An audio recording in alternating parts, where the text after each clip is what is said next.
जय मसी तपाईहरु सबैलाई जय मसी। र अहिले चाहिँ म यो ठुलो बाटोको बीचमा छु।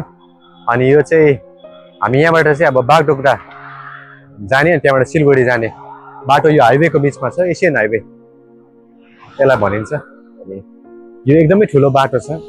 अनि घरिघरि चाहिँ यो बाटो ठुलो हुँदाखेरि के हुन्छ भन्दाखेरि चाहिँ अनि कोही बेला चाहिँ कन्फ्युजिङ हुन्छ क्या त, बाटो कहाँबाट जाने कता जाने। घरिघरि अब फेरि अलिकति प्लेन्समा बाइक कुदाउन साह्रो पनि पर्छ। अनि कहाँ बाटो जाने, अनि बाटो कोही बेला बाटो बिराउने, बाटो भुलिने कुराहरू भइपठाउँछ। अनि त्यति बेला चाहिँ हामी जिपिएसको सहारा लिन्छौँ है। जिपिएस फोनमा जिपिएस हेर्दै, मोबाइलमा जिपिएस हेर्दै अनि कहाँ जानुपर्ने हाम्रो गन्तव्य, फेरि पनि हामी जानुपर्ने डेस्टिनेसनलाई हामी भेटाउँछौँ है। तर पनि कोही कोही बेला के हुन्छ भन्दाखेरि त्यो जिपिएसले पनि कोही कोही बेला हामीलाई गलत बाटोतिर लाँदो रहेछ।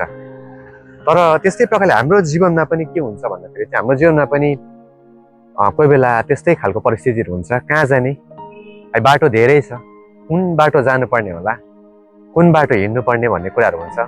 हाम्रो जीवनमा त्यस्तो प्रकारको मान्छेको जीवनमा एउटा कन्फ्युजनहरू है, अन्योलताको कुराहरू आउँछ। कहाँ जाने, यता भन्छ यहाँ जानु, यता भन्छ यो ठिक हो भन्छ। अनि हामी कुन ठिक हो, कुन बाटो ठिक हो भन्ने कुराहरू आउँछ है। त्यति बेला चाहिँ यो जिपिएस जस्तो भनौँ न, हामीलाई ठिक बाटोमा फेरि पनि ल्याउने लागि चाहिँ के हामीलाई चाहिँदो रहेछ भन्दाखेरि चाहिँ यहाँ मैले ब्यागमा छ, यो छ परमेश्वरको वचन बाइबल हामी पढ्छौँ। अनि यो बाइबल जब हामी पढ्छौँ अनि हामी त्यो बाटो हराएको मान्छेले जिपिएसमा हेरेको जस्तै जिपिएसमा हेर्दाखेरि ऊ ठिक बाटोमा कोही बेला पुग्छ। तर त्यो जिपिएसले कोही बेला हामीलाई धोका देला, तर परमेश्वरको वचनले कहिले पनि धोका दिँदैन।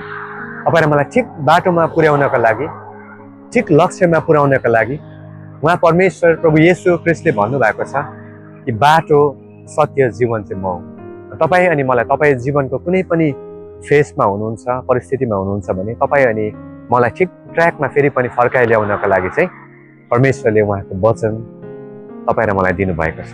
यो बाटोमा हिँड्दै गर्दा म अघि एकछिन बाटो बिर्सेँ, जिपिएस हेर्नु पऱ्यो अनि प्रभुको त्यही वचन मलाई याद आयो। हुन्छ, धन्यवाद।